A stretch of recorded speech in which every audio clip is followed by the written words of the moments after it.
That way, even if I'm not able to be there physically, I am able to at least follow up and see this is what people discuss and this is what has happened. And this is the areas that we can do better. I think another area is the relationship between senators and governors. A lot of times, if the senator and the governor are from the same party or from the same coalition, then very rarely will you hear oversight discussions. But if they are from different camps, then the excuse, especially from the executive, then I wanted to do A, B, C, and D, but the politics from the senator has stopped me. So again, that makes it also very difficult to question some of their gains and some of their losses, because then the issue becomes very political and moves away from what the tangible issue is. I think lastly is also to talk about the voices of young women.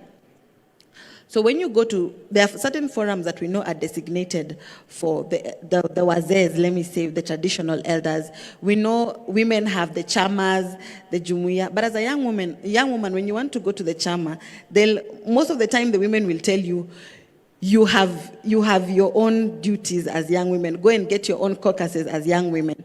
And when you go to the areas where the youth are supposed to be socializing, then the men will not expect, the young men will not expect you to be there because that is their space. They want to dominate. So you find that young women fall through the cracks because then they don't exactly have a particular area where they can belong, where they can, voice out what some of their issues are. Thank you very much. I think hearing that, you've talked about policy, but you've also talked about many false starts, especially in inclusion of younger person. I want to turn to you, Council Okello. You have had very good practice in terms of reform, especially at the judiciary level.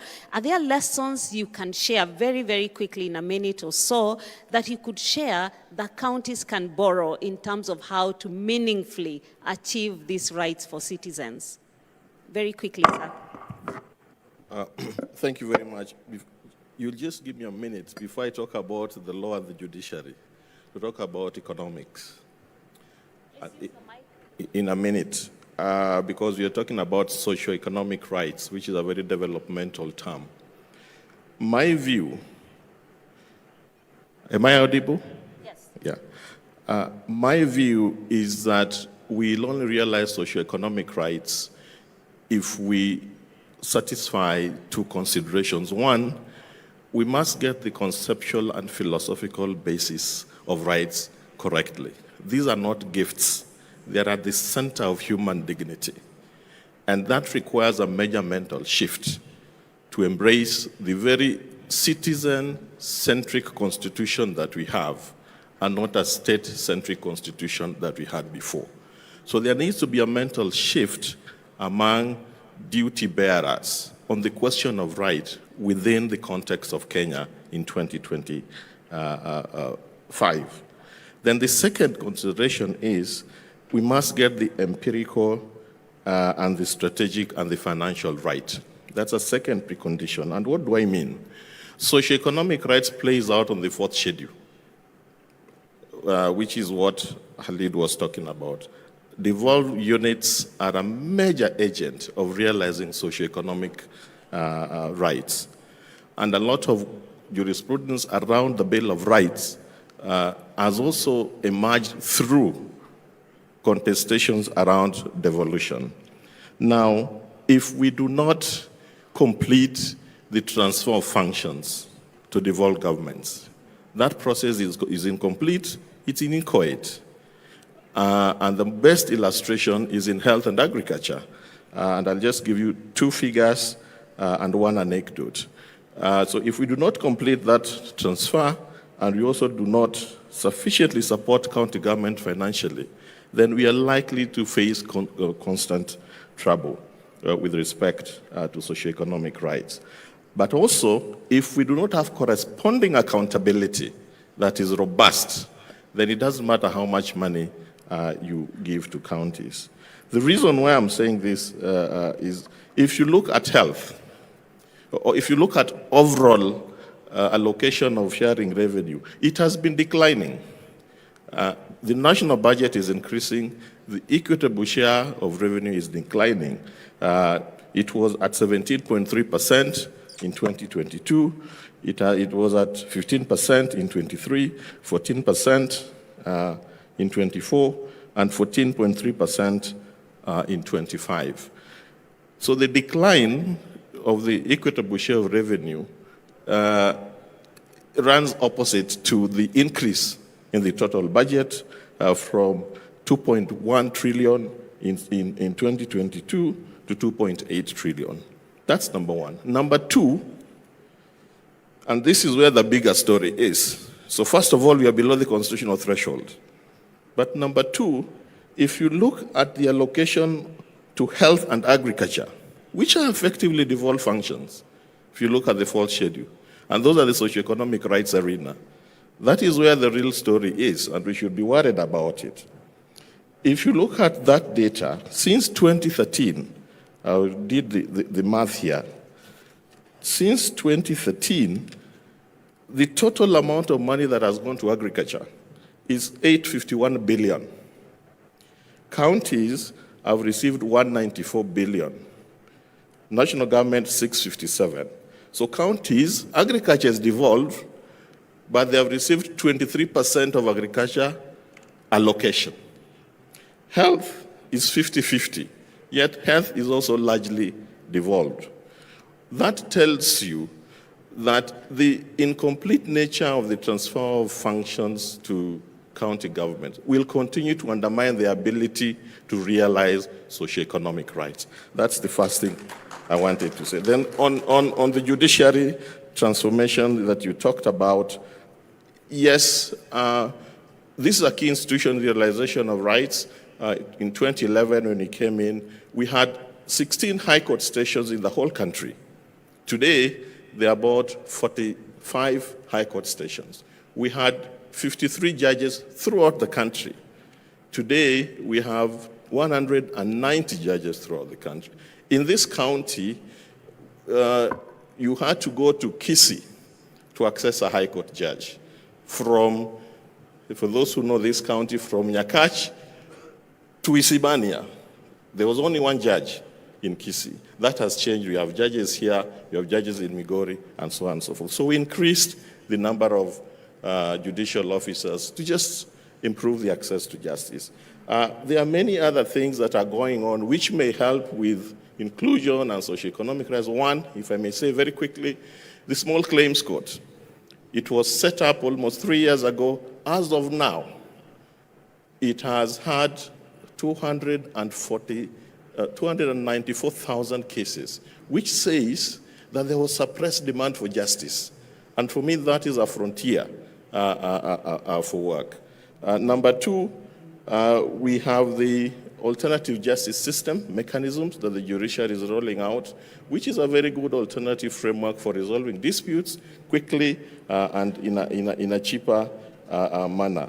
So very quickly, those are just two things that are happening in the judiciary that I think are key in helping realize socioeconomic rights at a very basic community level. Thank you. Thank you very much.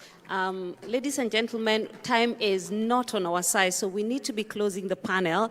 But I think hearing all that, I just wanted very quickly to ask Governor Orengo, what new practice would counties then adopt that would help in realization of these rights? Very quickly, sir.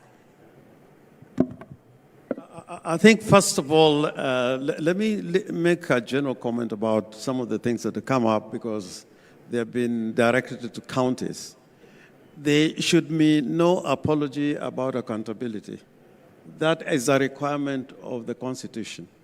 And Mr. Khalid, my friend, whenever you are oversighting counties, either as a government institution or a civil organization, that is provided in the Constitution. And you should not whine about it. And I want to remind Governor Mungatana that you have the tools. If I'm summoned by the Senate and I do not appear in the Senate has tools to punish any infractions to legitimate processes that are being conducted by the Senate, either as an oversight body or as a legislative body. But overall, I want to say devolution is the way forward. Whether you live in the West, the East, or South, or North, you would find that the most productive, successful countries are those who are devolved. Whether they are big or small, they could be as small as Switzerland, or as big as China, or as big as the United States of America. And what Mr. Okello has said, I think it's where the problem that we have in this country, that whereas we glorify devolution, but what we do really means that we are still not committed to it. If you take a country like the United States of America, if you take those states separately, California, New York, Illinois, they are an integral part of a bigger economy, but even on their own, they contribute greatly to the national economy and even to the world economy. So we should not have any doubts that the future is really with devolution. And in Kenya, the problem is that this national government is still not quite in tandem with the promises of this constitution, that in order to bring power to the people, in order to take resources to the people, if you look at Chapter 11, you look at Article 174, it is the mechanism that the Constitution has established for taking power to the people and to take the resources to the people. And the tragedy is today, particularly on social and economic rights, as Mrs. Okello has pointed out, the resources that should be going to the counties are mostly still with the national government. Thank you very much. Thank you very much. Ladies and gentlemen, please help me clap for the panelists who've done a very good job in the very tight time. What I've heard them say is accountability is non-negotiable. It is good practice. It's good manners. We must be accountable. We've also agreed that the Constitution is the foundation and we must mature it. We must respect it. They've said oversight is important and the oversight organs and tools need to be applied. But we've also said for this to happen and sustainability of development, we must be innovative and inclusive. Ladies and gentlemen, my sincere apologies. This would have been the best conversation if it lasted 5 hours because we needed to ask more questions, but we all overslept because this is Homa Bay, the home of fish. We had a little too much to eat and didn't make it too early. So thank you very much, ladies and gentlemen. You can still ask the panelists when they come back the questions you may be holding. Thank you. All right, so let's appreciate them once more. That is a great thought-provoking conversation there by Ms. Jackie Mbogo. She is the moderator as well as Chief of Party UK Aid Reinvent Programme. We've also had His Excellency Governor James Orengo, Governor Siaya County, Honourable Millie Grace Odhiambo, Member of Parliament for Suba North Constituency, Senator Honourable Danson Mungatana, Senator for Tana River County, Honourable Rehema Jaldesa, Chairperson, National Gender and Equality Commission, Mr. Hussein Hali, the CEO of Vocal Africa, as well as Counsel Duncan Okolo, Associate Director of the Kenya Judiciary Academy, and Ms. Ruth Bolo Okul, the Chairperson of the Young Women Leaders Connect. And as we always do, let's have them take a group photo for this second plenum.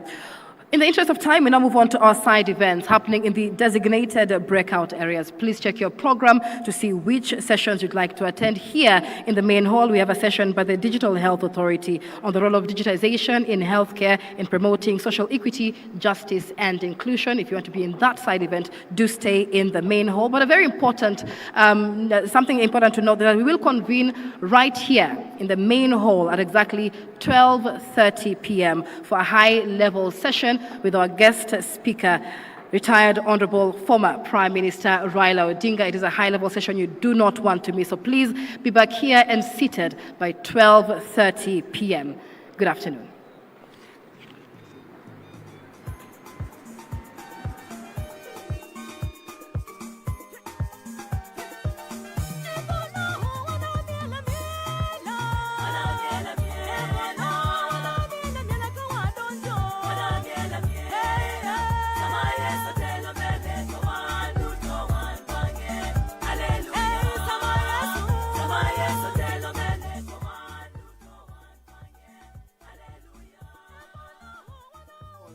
the delegates and the dignitaries that will be accompanying former retired Prime Minister Raila Odinga. Thank you.